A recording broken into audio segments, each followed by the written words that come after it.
윤석열 대통령이 이르면 오늘 최대 장관 10명을 교체하는 대규모 개각을 단행할 것으로 보입니다. 오늘 임기를 시작하는 이관섭 대통령실 정책실장과 신임 수석 비서관들에게 임명장을 수여했습니다. 우리 군의 정찰위성 발사 이후 북한이 전쟁은 시점의 문제라거나 대한민국은 완전 소멸할 거라는 위협과 함께 9.19 군사합의 파기의 책임을 우리에게 떠넘기는 보도를 이어가고 있습니다. 통일부는 거짓과 억지 주장이라며 강력히 규탄했습니다. 국민의힘 이뇨한 혁신위원회가 당 지도부의 부정 기류 속에 핵심 인사들의 희생안을 오늘 최고위에 보고하지 못하면서 조기 해산 관측이 나오고 있습니다. 민주당에선 이상민 의원 탈당에 이어 김영계가 당내 민주주의 회복 방안을 마련하라고 최후 통첩하면서 추가 탈당이나 신당 움직임에 관심이 쏠립니다. 중국에서 우리나라로 오는 산업용 요소의 통관이 지연되고 있습니다. 석 달치 비축량을 소진하면 2년 전 벌어졌던 요소수 품귀 현상이 재현되는 것 아니냐는 우려가 나오면서 정부가 민관 합동 긴급회의를 개최하기로 했습니다.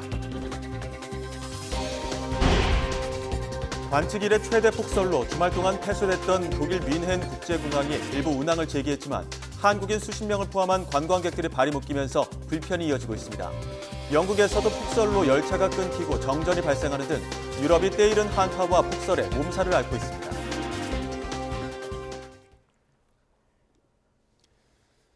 YTN 뉴스앤 이슈 이어갑니다.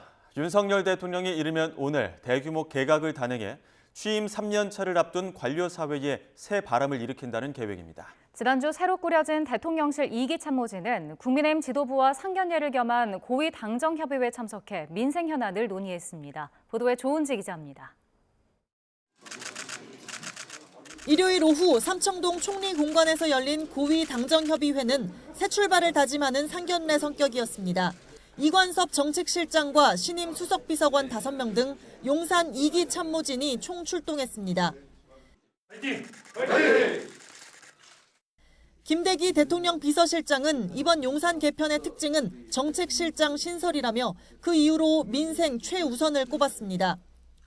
대통령께서 민생에 최우선 순위를 두고 계시기 때문에 민생 관련 정책 업무를 좀 보다 효율적으로 보좌하기 위해서 설치했다는. 내년도 예산안 법정 처리 시한을 또 넘긴 상황에 대해 한덕수 국무총리는 안타깝다며 분발을 촉구했습니다. 국민들의 삶과는 먼 그러한 논쟁이 계속되고 있다고 생각합니다. 국회에서 신속하게 민생 경제 법안과 내년도 예산안 처리에 나서 주시기를 기대합니다. 최전선에 있는 여당 지도부는 민주당의 탄핵 남발과 정쟁 유발 탓이라며 당정이 더 긴밀한 소통으로 민생 챙기기에 매진해야 한다고 강조했습니다. 민주당이 습관성 묻지마 탄핵과 막가파식 특검 폭주로 국회의 정상 기능이 마비되고 국정 운영 발목 잡기가 끊임없이 지속되고 있습니다. 당정은 이런 기조에 발맞춰 행정전산망 사태와 중대재해처벌법 개정안 처리 방안, 늘봄학교 확대 등 시급한 민생 현안도 논의했습니다. 용산 2기 참모진의 데뷔에 이어 윤석열 대통령은 정부에 새바람을 불어넣기 위한 개각을 단행합니다.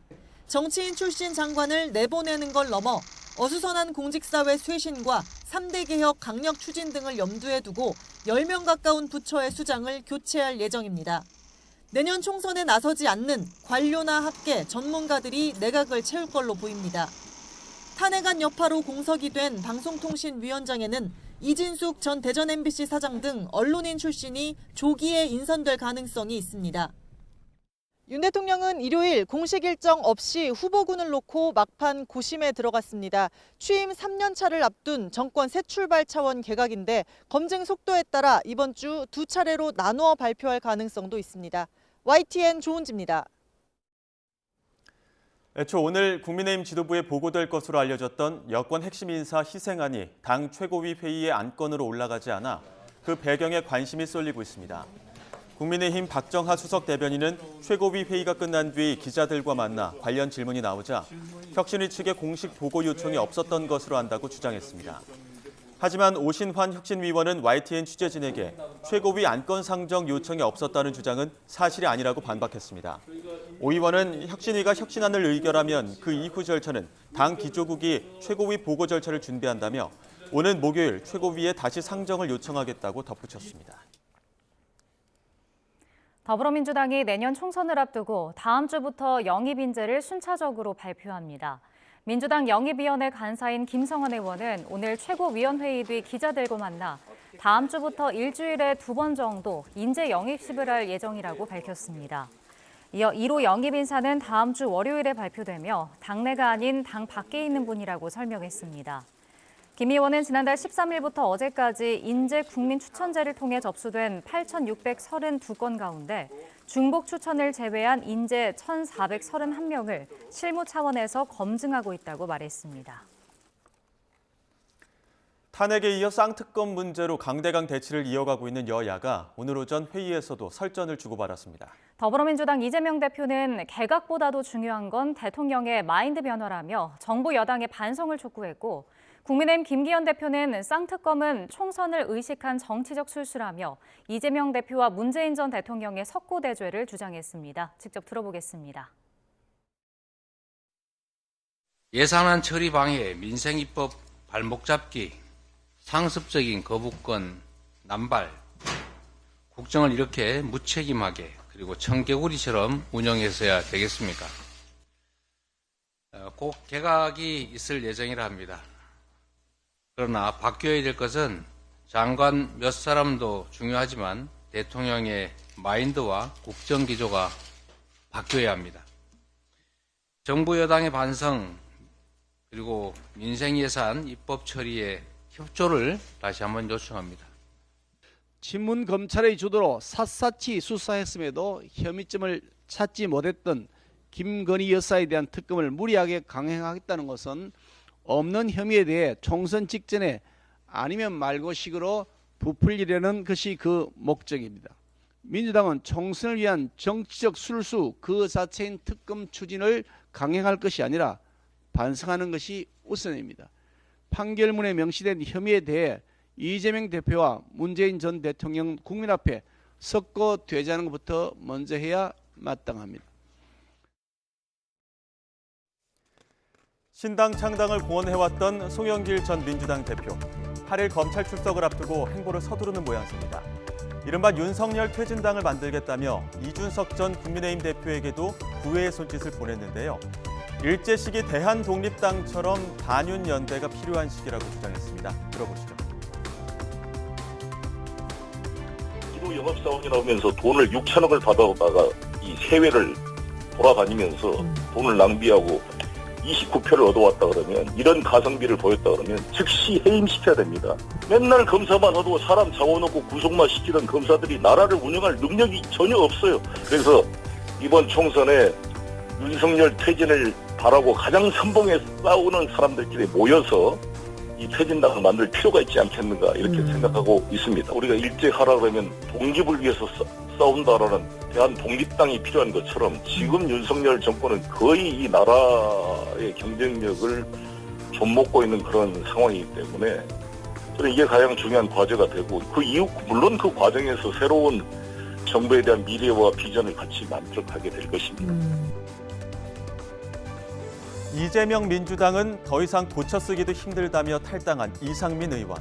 국민의힘 행, 신당 행, 무소속 출마 등 모든 가능성을 열어놓은 상태지만 송 전 대표의 반윤연대에 대해서는 유독 박한 평을 내놨습니다. 들어보시죠. 정당이야 누구든지 정치적 결사를 할 수는 있겠습니다만 특정 인물에 반대하는 정당은 사실은 굉장히 낙후되어 있고 제가 보기엔 좀 미개하다라고 생각됩니다. 지금 한국 정치에 어느 특정인을 배제하거나 또 그에 대한 엔티하는 정당 결사만으로는 한국의 상황을 돌파하거나 국군을 개척할 수는 없다고 봅니다. 국민이 원하는 건 국민의 삶을 개선시키고 또 대한민국의 국군을 이렇게 펼쳐가는데 어느 정당이 좀 더 유능하고 유효한가 또 민심을 받드는 겸손한 정치 세력인가 이런 걸 보시지 않겠습니까? 한편 혁신위의 최후 통첩을 받아든 국민의힘 지도부는 여전히 묵묵부답입니다. 오늘 최고위 회의에서는 아예 혁신위 보고가 빠졌는데요.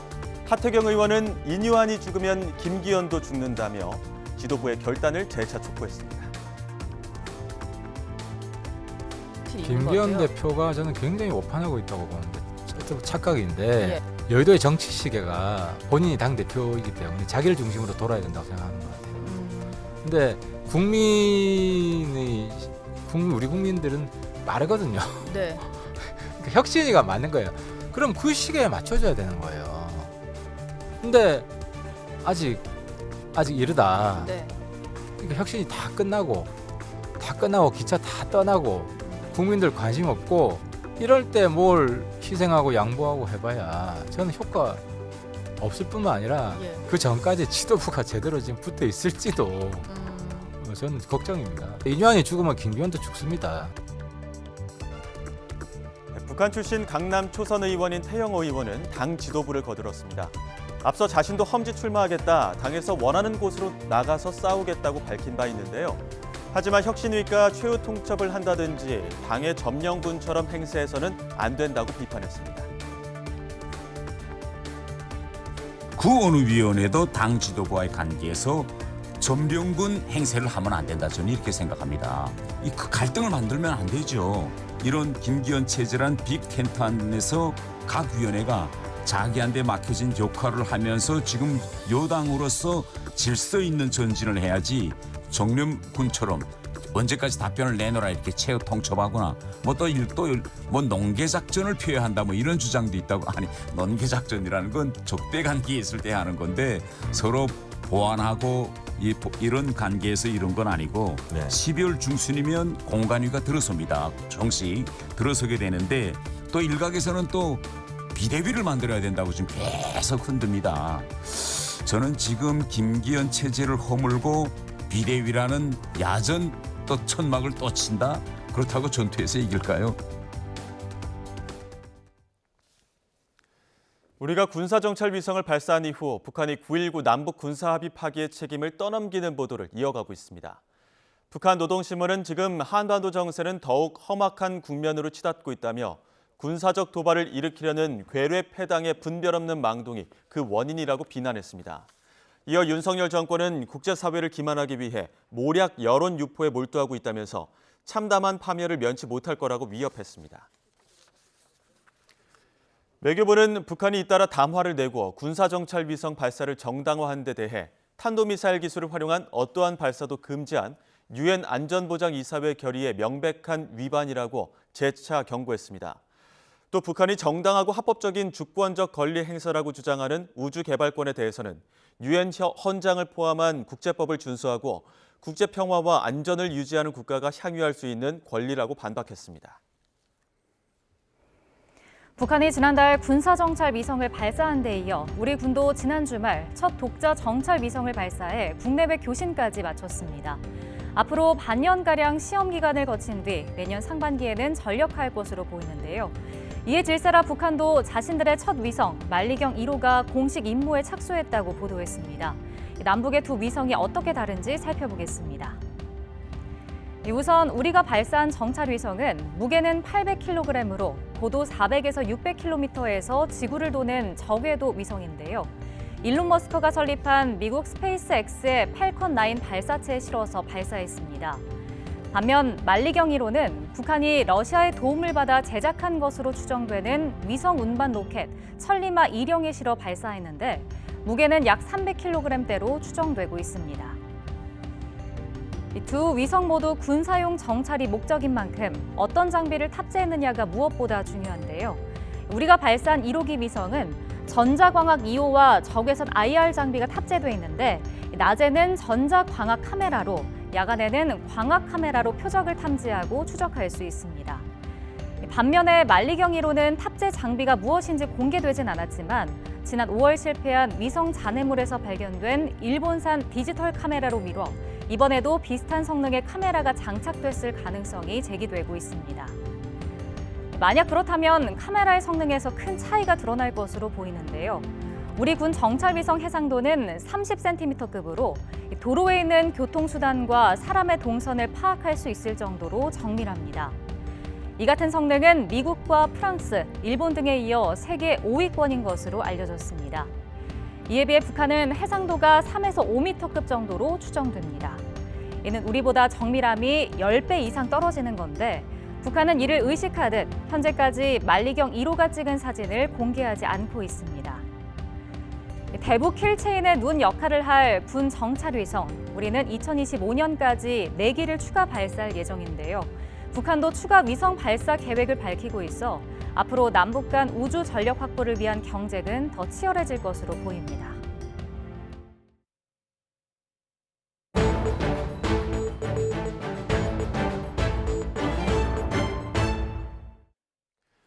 초과 근무 수당 지급 제한에 대한 보도 이후 경찰청이 대책 논의에 나섰지만 반발은 계속되고 있습니다. 올해 초과 근무는 작년보다 늘었는데 예산은 충분하게 확보되지 않은 상황이었죠.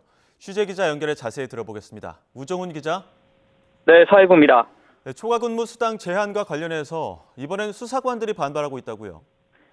네, 경찰청은 YTN 보도가 나가고 전국 시도경찰청과 화상회의를 통해 기본 교대 근무로 인한 초과 근무 수당은 몇 시간이 됐든 돈으로 지급하겠다고 못 박았습니다. 주 야간 교대 근무만서도 초과 근무가 매달 60시간에 이를 수밖에 없다는 일선 경찰관들의 반발을 의식한 겁니다. 그러자 이번에는 교대 근무도 하고 수사도 하는 수사경찰관들의 불만이 나오고 있습니다. 수사관들은 강도나 살인사건이 나면 빠른 검거를 위해 일과 이후에도 남아 CCTV를 확인하는 등 추가 근무를 해야 하고 기존 고소, 고발 수사 업무에 현장 파견까지 많아져 정시에 퇴근할 수 없는 상황인 건데 이런 일들은 불필요한 근무로 봐야 하느냐고 묻고 있습니다. 그런 복잡한 짓이 어딨냐고. 그렇게 일을 많이 시키고 그러면 예산을 확보해가지고 거기에 지원을 해주고 일할 수 있는 그 여건을 만들어주고 일을 시켜야지. 그럼 지금 일선 경찰관들은 수당을 보장받지 못하더라도 초과 근무를 할 수밖에 없는 상황인 거죠? 네, 물론 일선 경찰관들도 실제 일하지 않고 부정한 방법으로 초과 근무 수당을 타가는 일들은 사라져야 한다고 공감합니다. 하지만 지금의 예산 부족 문제는 올해부터 수뇌부가 유독 현장 투입을 늘려 초과 근무할 수밖에 없는 상황을 만들었기 때문이 아니냐고 지적합니다. 실제 경찰청 자료에 따르면 올해 9월까지 경찰관들의 초과 근무 시간은 지난해보다 115만 시간이 늘었습니다. 이 때문에 10월까지 지급된 초과 근무 수당액이 올해 예산 가운데 이미 87.8%를 소진해서 남은 기간 수당이 부족한 상황에 직면한 건데요. 경찰관들은 재해, 재난 현장이나 예방 순찰 활동에서 과도한 초과 근무를 시켜놓고 돈이 부족하니 이제와 과도한 초과 근무를 자제하자는 취지를 이해할 수 없다고 말하고 있습니다. 올해 초과 근무가 늘어날 거는 분명한데 수당 예산은 충분히 확보되지 않은 상황이었던 거죠? 네, YTN이 최근 3년 동안 경찰청 초과 근무 수당 예산을 살펴보니 올해 예산은 1조 3,136억 원으로 지난해보다 14억 원 늘어난 것에 불과했습니다. 지난해에도 사회적 거리두기가 해제되고 이태원 참사 등이 발생하면서 이미 초과 근무 수당 예산의 대부분인 98.6%를 다 쓸 만큼 빠듯한 상황이었는데요. 즉 예산은 지난해와 비슷한 수준에서 올해 현장 파견을 늘렸으니 예산 부족 상황은 충분히 예견할 수 있던 것 아니었나 하는 지적이 나올 수밖에 없는 겁니다. 일선에선 예산이 부족하다면 추경이라도 받아야 하는 것 아니냐는 주장도 나오고 있는데요. 이에 대해 경찰청은 추경도 선택지가 될 수는 있지만 인건비 예산이 아직 바닥난 상황이 아닌데다 국회 절차 등이 필요해 먼저 자체적으로 근무 시간을 줄여보자는 취지였다고 밝혔습니다. 지금 예산 부족이 또 발생할 수도 있는 상황인 거 아닙니까? 어떤 대책이 필요합니까? 네, 경찰청은 내년엔 초과 근무 수당 예산을 올해보다 843억 늘려 신청했기 때문에 예산이 부족하진 않을 거란 입장입니다. 다만 경찰청은 초과 근무 수당 예산을 늘리는 것만이 대책은 아니라고 말합니다. 경찰청뿐만 아니라 각 부처들의 초과 근무 수당 예산을 정부가 줄여나가는 추세이고 지금과 같이 매달 60에서 80시간까지 이르는 경찰관들의 초과 근무 시간이 정상적 상황은 아니라고 보고 있기 때문입니다. 경찰청은 현장 투입이 많아지는데 초과 근무 수당 예산은 부족한 상황이라면 결국 인력 충원을 통해 근무 시간을 줄여갈 필요가 있다고 판단했습니다. 하지만 실제 충원은 쉽지 않은 상황인데요. 경찰청은 이미 올해 5,100여 명을 늘려달라고 요청했지만 정부에서 받아들여진 인원은 10명에 불과했습니다. 지금까지 사회부에서 YTN 우정훈입니다.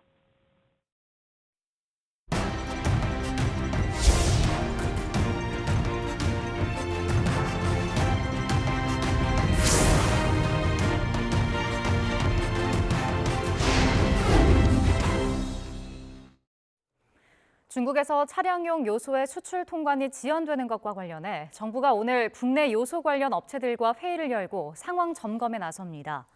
산업통상자원부는 오늘 오후 국내 요소 관련 업체들과 긴급 회의를 열고 요소 통관 지연 물량 등 구체적인 현황 파악에 나설 예정입니다. 산업부 관계자는 중국 정부가 공식적으로 요소 수출 제한 조치를 한 적이 없지만 우리나라 관세청에 해당하는 중국 해관총서에서 통관이 막힌 이유에 대해서는 확인하고 있다고 밝혔습니다. 현재 산업용 요소는 수출 심사를 마친 뒤 선적 단계에서 통관이 보류된 것으로 정부는 해당 물량 목록을 중국 정부에 전달해 문제 해결을 요청했습니다. 더불어민주당 이재명 대표가 경기도지사를 역임하던 시절 법인카드 유용을 묵인했다는 의혹을 수사하는 검찰이 경기도청 등에 대한 압수수색을 벌이고 있습니다. 수원지방검찰청은 오늘 오전 경기 수원시와 의정부시에 있는 경기도청 남부청사와 북부청사, 그리고 법인카드 사용처 등 10여 곳의 수사관을 보내 관련 자료를 확보하고 있습니다. 압수수색 영장에는 이 대표가 업무상 배임 혐의 피의자로 적시된 것으로 알려졌습니다. 검찰은 이 대표가 경기도지사로 근무하던 당시 이 대표 배우자인 김혜경 씨가 법인카드를 개인적으로 사용한 사실을 알고도 묵인한 것으로 보고 있습니다. 검찰이 이 대표의 법인카드 유용 의혹과 관련해 강제 수사에 나선 것은 이번이 처음입니다. 서울시가 민간의 운영을 맡긴 여성발전센터에서 채용 비리가 있었다는 사실을 YTN이 지난해 단독 보도로 전해드린 적이 있습니다. 그런데 이를 폭로한 공익 제보자가 최근 일자리를 잃게 됐습니다. 어떻게 된 일인지 임혜진 기자가 취재했습니다. 서울시가 여성 인력을 양성하기 위해 설립한 여성발전센터에서 2차례 부정 채용이 있었던 사실이 YTN 취재 결과 드러났습니다. YTN 보도 이후 서울시는 민간 위탁사업 관리를 강화했습니다. 채용 비리가 드러난 동부 여성발전센터 운영을 최근 다른 법인으로 변경했는데 불똥이 엄한 대로 튀었습니다. 공익 제보자가 일자리를 잃게 된 겁니다. 법인이 바뀌면서 고용을 승계한 직원은 전체 13명 가운데 11명. 제보자는 계약이 종료된 2명에 포함됐습니다. 이유 설명도 없이 저를 이렇게 해고하는 것은 제가 아무리 생각해도 그것은 공익제보 이후에 발생한 걸 가지고 저를 조금 문제성 있는 사람이다라고 판단하고 있는 게 아닌가. 센터 측은 면담과 근무 평정 등을 고려해 승계 여부를 결정했고 전체적으로 80% 넘는 직원이 계속 일하기 때문에 법에 저촉되는 건 없다는 입장입니다. 아까 근데 저한테 설명하셨던 부분이요. 틀렸다고 하시는 거 어떤 거 말씀하시는 거예요? 근데 그렇게 말씀해놓고 그냥 하시면 어떡해요? 저한테 그러면 정확하게 설명을 해주셔야죠. 언론에 대해서 관리 책임이 있는 서울시는 승계 직원 명단을 통보받기만 했다면서 슬쩍 발을 뺐습니다. 다만 문제가 제기되자 위탁법인이 바뀌는 과정에서 고용 승계에 문제가 없었는지 들여다보기로 했습니다. 제보자는 하루아침에 실직한 사이 부정채용 혜택을 받던 당사자는 오히려 2차례 승진해 현재는 제보자가 맡았던 팀장 자리에 앉게 됐습니다. YTN 임혜진입니다. 간추린 소식입니다. 오늘 밤 서울시에서 심야 자율주행버스가 첫 운행합니다. 서울시 내 대학과 대형 쇼핑몰 등이 밀집해 이동 수요가 많은 마포구 합정역과 종로구 동대문역 중앙버스 전용차로 9.8km 구간이 대상입니다. 운행 시간은 평일 밤 11시 반부터 다음 날 오전 5시 10분까지로 합정역과 동대문역에서 각각 밤 11시 반에 출발해 70분 간격으로 순환합니다. 오늘 아침 8시 40분쯤 서울 지하철 3호선 경복궁역에서 상행 에스컬레이터가 역주행하는 오작동 사고가 발생했습니다. 이 사고로 10여 명이 넘어졌고 이 가운데 2명이 다쳐 병원으로 이송돼 치료를 받았습니다. 서울교통공사는 에스컬레이터 오작동 원인 등을 조사하고 있다고 밝혔습니다. 오늘 새벽 5시 반쯤 경북 구미시 도계면 상주 영천 고속도로에서 영천 방향으로 달리던 화물차 4대가 추돌해 운전자 3명이 다쳤습니다. 또 사고 충격으로 대형 화물차가 옆으로 넘어지면서 폐기물이 쏟아져 상주에서 영천 방향 통행이 전면 통제됐습니다. 오늘 새벽 1시쯤 경북 김천시 신음동에 있는 주택에서 불이 나 1시간 20분 만에 꺼졌습니다. 집에 있던 2명은 스스로 대피하면서 다친 사람은 없었지만 건물 2층 77제곱미터가 불에 타면서 소방서 추산 4,500여만 원의 재산 피해가 났습니다. 네, 지금 영상으로 보시는 곳은 부산 북구에 있는 한 아파트입니다. 지난해 10월 7층 높이에서 외벽을 칠하던 40대 작업자가 추락해서 숨졌는데 몸에 연결돼 있던 안전장치가 제대로 작동하지 않은 것으로 조사됐습니다. 네, 이번에 보실 곳은 전북 완주에 있는 레미콘 제조업체입니다. 지난 8월 50대 노동자가 작업 도중 기기에 끼어 숨지는 안타까운 사고가 발생한 곳입니다. 이 두 사고의 공통점 모두 50인 미만 사업장이라는 점입니다. 이런 이유로 중대재해처벌법 적용 대상이 아니었는데요. 특히 첫 번째로 보신 아파트 추락 사고는 이미 그보다 2달 전에 비슷한 사고가 발생해 업체 대표가 업무상 과실치사로 입건된 상황이었는데도 같은 사고가 발생했습니다. 이른바 중대재해법은 사업장에서 사망사고 등이 났을 때 안전의무를 소홀히 한 책임자를 1년 이상 징역 또는 10억 원 이하 벌금에 처하는 법인데요. 지난해 1월 50인 이상 기업부터 시행돼 내년부터는 50인 미만 기업으로도 확대 시행될 예정이었습니다. 그런데 어제 저녁 정부와 여당이 이 같은 확대 시행을 2년간 유예하기로 방침을 세웠는데요. 80만여 개에 달하는 대상 기업에 법을 전면 적용하는데 아직 한계가 있다는 이유인 것으로 알려졌습니다. 지난달에 대한상공회의소에서 중소기업을 대상으로 한 설문조사에서도 안전관련법 준수사항이 지나치게 방대하다, 안전인력 및 비용 확보에 현실적인 어려움이 있다는 반응이 주를 이룬 것으로 나타났습니다. 하지만 안전 미비로 목숨을 잃는 사고가 끊이지 않는 것 또한 엄연한 현실입니다. 정부 집계를 보면 이번 상반기에만 산업재해로 숨진 사망자 가운데 62%에 이르는 179명이 50인 미만 사업장 소속이었습니다. 노동계는 법 공포 후 시행까지 충분한 시간이 있었지만 이제 와서 현실 운운하며 노동자의 목숨을 위태롭게 하고 있다고 즉각 비난했습니다. 노동계 수건이었던 노란봉투법에 대해서도 거부권을 행사한 정부가 중대재해법 확대까지 유예에 나서면서 가뜩이나 불편한 노정관계는 더욱 얼어붙을 전망입니다. 요즘 돈이 필요해도 대출받기가 쉽지 않습니다. 시중은행은 물론 이금융권까지 대출 문턱이 높아지고 있는데요. 이렇다 보니 급전이 필요한 서민들은 불법 사금융으로 내몰리고 있습니다. 이형원 기자의 보도입니다. 고신용자임에도 대출 문턱을 못 넘는 경우가 늘고 있습니다. 은행권이 신용대출을 내줄 때 따지는 신용점수 기준이 갈수록 오르고 있기 때문입니다. 5대 시중은행의 신규 취급액 기준 일반 신용대출 평균 신용점수는 지난해 말보다 하단이 13점, 상단은 24점이나 올랐습니다. 일부 은행의 경우 주택담보대출 상품의 대출 한도까지 낮추기도 했습니다. 이런 상황에 1금융권 대출이 막힌 고신용자가 떠밀려오면서 2금융권 기준도 덩달아 높아졌습니다. 저축은행 30곳 가운데 신용점수가 500점대인 자주가 대출받을 수 있는 곳은 절반에 불과합니다.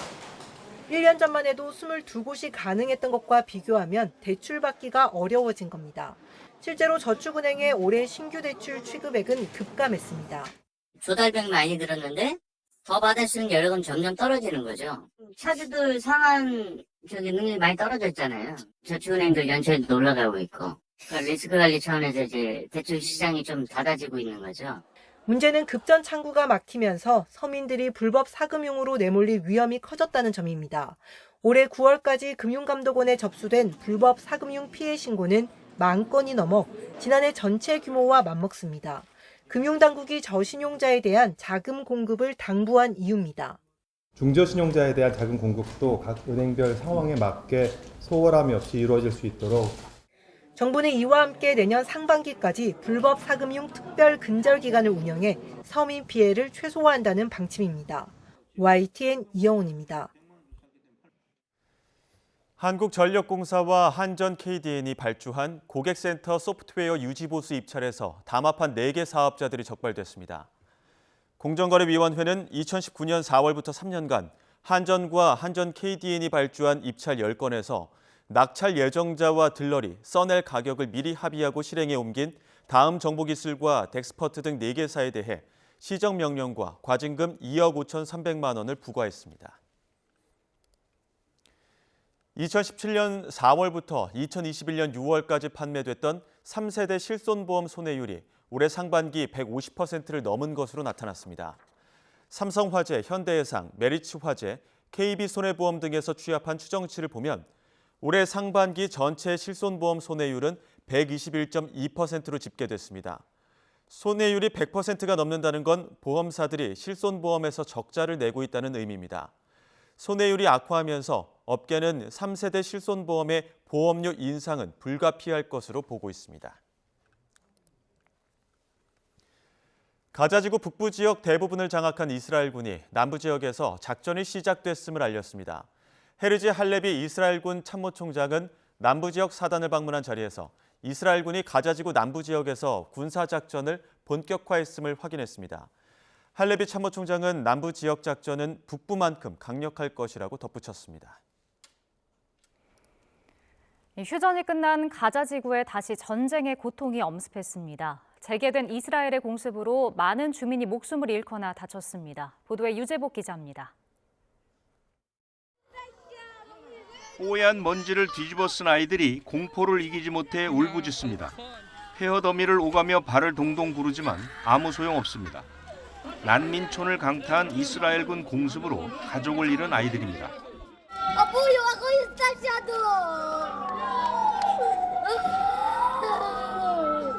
평화가 사라진 가자지구는 부상자를 옮기는 다급한 발걸음만이 가득합니다.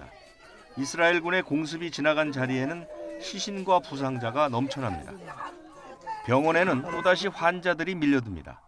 의료시설과 장비는 턱없이 부족한데 아무것도 할 수 없어 고통스러울 따름입니다. أنا جبت لقيت ولد صغير جبته عملته في إيدي واستشهد في إيدي وهيو داخل الناصر الآن وحسبنا الله ونعم الوكيل. 무너진 건물 사이에 마련된 음식 배급소 앞에 긴 줄이 생겼습니다. 어른이나 아이 할 것 없이 몇 시간 줄 서 기다려야 음식을 챙길 수 있습니다. بسبب ما في شيء لا اكل ولا شرب ما مش قادرين نجيب شيء لاولادنا فبنيجي بناخذ نقفانا ساعات عشان نحتصل على لقمه العيش لاولادنا. 아이 주검을 마주한 엄마는 삶의 희망을 잃었습니다. 짧은 평화의 시간을 보냈던 가자 주민들은 또다시 죽음의 공포와 궁핍의 고통에 몸서리치고 있습니다. YTN 유재복입니다. 파키스탄에서 달리던 버스에 총탄이 날아들어 9명이 목숨을 잃었습니다. 필리핀에서는 폭탄이 터져 3명이 사망했고 프랑스에서는 이슬람 극단주의 범행으로 1명이 숨지는 등 지구촌 곳곳이 테러에 신음했습니다. 보도에 한연희 기자입니다. 파키스탄 북부 길기트 발티스탄주 카라코람 고속도로에서 테러가 발생했습니다. 세계에서 두 번째로 높은 산인 K2와 라왈핀디를 오가는 버스에 총격이 쏟아진 겁니다. 총탄을 맞은 버스는 마주오던 대형 트럭과 충돌해 버스 승객과 트럭 운전사 등 9명이 숨지고 25명이 다쳤습니다. आसपास से जो की थी ना जिन साइड खिरिन साइड आसपास रोड के साइड से ही किया है लेकिन बहुत फायर कम नहीं 200-250 फायर. 공격 배후를 자처하는 세력은 아직 나타나지 않았지만 파키스탄 당국은 주변국인 아프간 탈레반 등의 테러 가능성에 주목하고 있습니다. 필리핀 남부 민다나오 주립대학교 체육관에서 폭탄이 터졌습니다. 천주교 미사 중간에 폭발이 일어나 최소 3명이 사망하고 9명이 다쳤습니다. 경찰은 이슬람 무장단체의 테러 가능성 등을 염두에 두고 수사하고 있습니다. 테러가 발생한 곳은 과거 이슬람 무장단체가 점령했던 지역으로 정부군과 분리주의 세력 간 무력 충돌이 끊이지 않고 있습니다. Beside, we are continuously gathering intel operations so that we will be able to run after the perpetrators of this terroristic attack. 프랑스 파리 시내에서 지나가던 사람들이 무차별적으로 공격을 당했습니다. 괴한은 생강을 가로지르는 비르하켐 다리 부근에서 독일 관광객 1명을 흉기로 찔러 숨지게 하고 도망가다 영국 관광객과 프랑스인을 둔기로 때렸습니다. 용의자는 프랑스인으로 체포되기 전 아랍어로 신은 위대하다라는 말을 외쳤고 가자지구 전쟁 때문에 테러를 저질렀다고 한 것으로 전해졌습니다. Il aurait dit qu'il en avait marre de voir des musulmans mourir. Voilà ce que je sais moi, mais je laisserai évidemment le parquet témoigner de la véracité totale des faits lorsque tous les témoignages auront été recueillis. 프랑스에서는 지난 10월에도 이슬람 극단주의자의 테러로 한 명이 숨져 안전 경보 단계를 최고 수준으로 높인 바 있습니다. YTN 한현입니다. 프랑스 파리 에펠탑 인근에서 흉기를 휘둘러 독일인 관광객을 사망하게 한 20대 프랑스 국적의 남성이 극단주의 무장단체인 이슬람 국가 IS에 충성을 맹세한 것으로 드러났습니다. 장 프랑스와 리카르 대테러 검찰 검사는 현지 시각 3일 저녁 기자회견을 열어 용의자가 범행 전 자신의 소셜미디어 X 계정에 동영상을 올렸으며 IS에 충성을 맹세했다고 말했습니다. 용의자인 26살 아르망은 이 영상에서 아랍어로 자신을 IS의 전사라고 소개하며 아프리카와 이라크, 시리아 등에서 활동하는 지하디스트들에게 지지를 보냈습니다. 이 계정은 10월 초에 개설됐으며 가자 지구의 하마스와 팔레스타인 전반에 관한 수많은 글이 게시돼 있었습니다. 필리핀 남부 민다나오 섬에서 사흘째 강진이 이어지며 피해가 잇따랐습니다. 인도네시아에서 가장 활동이 활발한 무라피 화산은 또 폭발했습니다. 김태현 기자가 보도합니다. 민다나오 섬의 필리핀 제2도시 다바오에서 강진에 놀란 시민들이 긴급히 대피합니다. 커피숍 직원들도 갑작스러운 진동을 느끼고 황급히 탈출합니다. 토요일 밤 해저에서 발생한 강력한 지진은 사흘째 이어졌습니다. 월요일 새벽 민다나오 섬 북부에서 일어난 규모 6.8 지진의 진앙 깊이는 39km입니다. 이번엔 쓰나미 경보는 없었습니다. 2일 밤 규모 7.6의 지진이 발생한 뒤 여진이 이어지고 있는 가운데 사흘째 규모 6이 넘는 강진이 계속됐습니다. 첫날은 쓰나미 경보가 발령된 가운데 최소 2명이 숨지고 여러 명이 다쳤습니다. 이후 쓰나미 경보는 해제됐지만 교량이 파괴되고 정전 피해가 잇따랐습니다. 인도네시아 중부 자바섬, 족자카르타 북쪽 일대가 자욱한 연기로 뒤덮였습니다. 활발하게 활동하는 무라피 화산이 또 폭발한 겁니다. 분화가 이어지는 가운데 주차된 차량과 들판의 곡식들은 화산재를 뒤집어 썼습니다.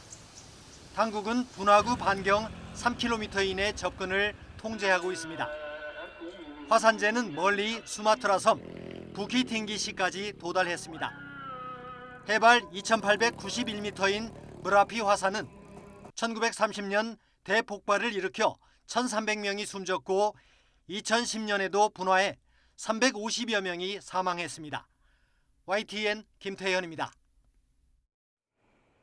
영국과 독일을 비롯한 유럽 곳곳에 때이른 한파가 시작되면서 폭설로 인한 피해가 잇따르고 있습니다. 관측 이래 최대 폭설이 내려 주말 동안 폐쇄됐던 독일 뮌헨 국제공항은 일부 운항을 재개했지만 불편은 여전합니다. 보도에 최영주 기자입니다. 영국 북부의 한 마을이 큰 눈으로 뒤덮였습니다. 폭설에 갇힌 차량이 질비하고 도로에 쌓인 눈을 지우느라 여념이 없습니다. 갑작스러운 폭설에 도로가 마비돼 운전자들은 대피소나 차량 안에서 밤을 지새웠습니다. 또 2,500가구의 전기가 끊겨 불편을 겪었습니다. We've never seen in sort of 60 years snow like this. There has been really deep snow in the past, apparently in the 60s according to my dad who's 82. 관측 이래 최대 적설량을 기록한 독일 뮌헨에선 피해가 더 심각합니다. 폭설로 열차 운행이 전면 중단됐고 지상 교통도 마비돼 혼란을 겪었습니다.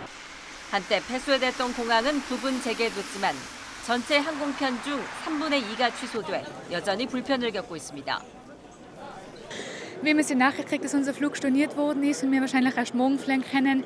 Es ist zum Abwarten, alles ein bisschen blöd, aber ja, nutzt nichts. 스위스 츄리히 공항도 눈 때문에 항공편 수십 편이 취소됐고 오스트리아 서부 인스부르크 공항도 항공편 운항이 제한됐습니다. 15cm가 넘는 눈이 내려 비상사태가 선포된 체코 수도 프라하에서는 그만한 적설량이 더 쌓일 것으로 예상됩니다. 유럽 중부뿐만 아니라 북부 유럽도 때이른 한파와 겨울 폭풍으로 몸살을 앓기는 마찬가지입니다. 스웨덴과 덴마크, 노르웨이의 거의 모든 지역에서 큰 폭의 영하 기온이 기록돼 유럽 여행객들의 주의가 요구됩니다. YTN 최영주입니다. 차준환이 발목 부상을 이겨내고 피겨스케이팅 국가대표 1차 선발전에서 우승했습니다. 여자부 신지아는 합계 216.35점으로 지난해에 이어 2년 연속 정상에 올랐습니다. 경기 화면 잠시 감상해 보겠습니다.